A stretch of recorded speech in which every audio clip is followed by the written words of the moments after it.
राजस्थान की राजनीति में हलचल तेज हो गई है। बारां जिले की अंता विधानसभा सीट पर 11 नवंबर को होने वाले उपचुनाव ने राष्ट्रीय स्तर पर चर्चा का विषय बन लिया है। यहां भारतीय जनता पार्टी के मोरपाल सुमन, कांग्रेस के दिग्गज नेता प्रमोद जैन भाया और निर्दलीय प्रत्याशी नरेश मीणा के बीच कड़ा मुकाबला होने की पूरी संभावना है। ये उपचुनाव बीजेपी के लिए अपनी सीट बचाने की जंग है तो कांग्रेस के लिए अपनी हार की हैट्रिक तोड़ने का सुनहरा मौका। लेकिन नरेश मीणा की निर्दलीय उम्मीदवारी और आम आदमी पार्टी का समर्थन ने इस मुकाबले को और ज्यादा रोमांचक बना दिया है। इसके साथ ही अगर हम बात करें कि अंता विधानसभा सीट खाली होने की प्रमुख वजह, तो 2023 के विधानसभा चुनाव में बीजेपी की टिकट पर जीते विधायक कंवरलाल मीणा का निलंबन इसकी बड़ी वजह है और मुख्य वजह है।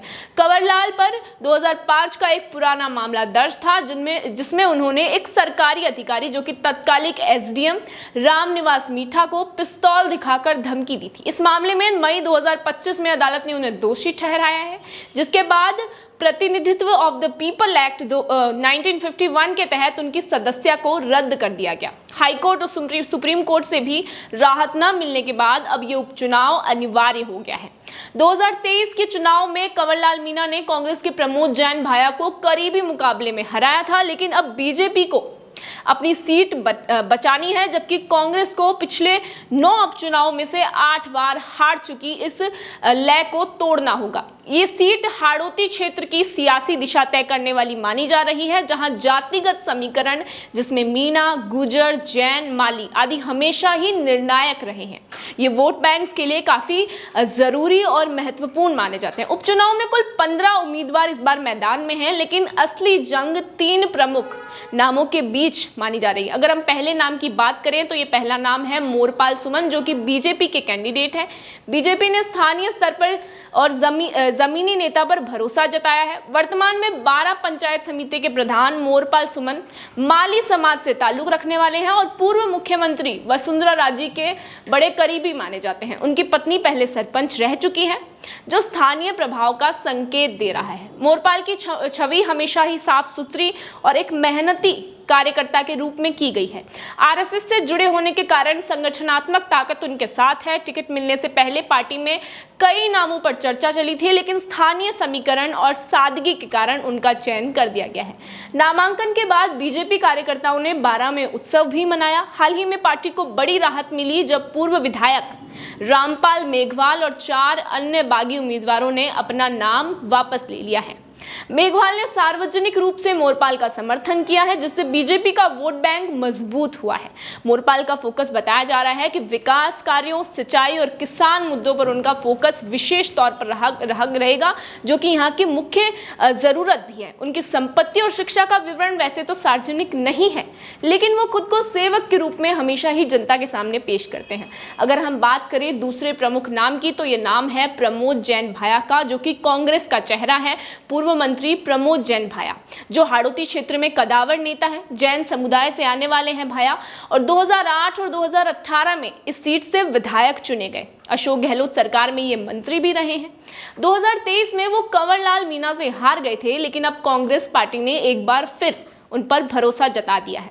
पीसीसी चीफ गोविंद सिंह डोटासरा ने कहा है कि भाया जी की जनसेवा का इतिहास अंता की जनता कभी भूलेगी नहीं।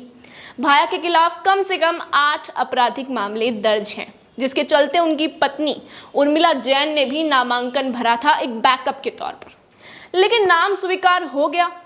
उनकी संपत्ति 56.20 करोड़ रुपए बताई जा रही है, जबकि वो 12वीं पास बताए जाते हैं। भाया का फोकस भजनलाल सरकार पर हमला, कानून व्यवस्था, बेरोजगारी और किसान समस्याओं पर है। वो कहते हैं कि अंता की जनता कांग्रेस को वापस जरूर लेके आएगी।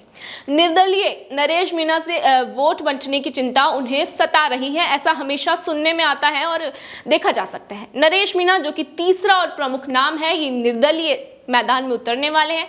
युवा और आक्रामक नेता नरेश मीणा कांग्रेस के बागी है, जिन्होंने टिकट नहीं मिलने पर निर्दलीय मैदान में कूद गए और मीणा समुदाय से ये ताल्लुक रखने वाले हैं। नरेश मीणा 2002 में एनएसयूआई के महासचिव रहे। 2023 में छबड़ा सीट पर निर्दलीय लड़े और कांग्रेस की जमानत पर जब्त करवा दी। देवली उनियारा उपचुनाव में भी उन्होंने टिकट मांगा, लेकिन उन्हें नहीं मिला।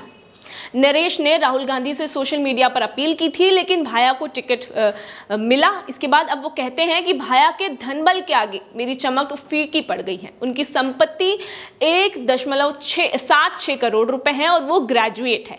मीणा ढकाई वोट बैंक में मजबूत पकड़ रखते हैं। अब इस सियासी मुकाबले में एक हालिया ट्विस्ट आया है, जिसमें 28 अक्टूबर को अरविंद केजरीवाल ने एक्स पर समर्थन दिखाते हुए लिखा कि पार्टी पूरी तरह से आपके साथ है। इससे मुकाबला राष्ट्रीय हो गया है। नरेश का दावा है कि वो नई राजनीति लाएंगे और बीजेपी कांग्रेस के भ्रष्टाचार पर विशेष प्रहार करेंगे। इसके साथ ही अंता एक जनरल सीट है, लेकिन मीणा लगभग 35%, गुर्जर 20%, जैन 10% और माली सैनी 15% और अन्य जातियां निर्णायक वोटर बैंक है। बीजेपी माली वोटों पर दावा लगा रही है, जबकि कांग्रेस जैन गुर्जर पर अपना दाव ठोक रही है। नरेश मीणा के कारण कांग्रेस का वोट बैंक बढ़ सकता है, जो कि बीजेपी के हित में होने की बड़ी संभावना है। अब अंता उपचुनाव सिर्फ एक सीट का नहीं, बल्कि राजस्थान की सियासत की दिशा तय करने वाला मुकाबला है।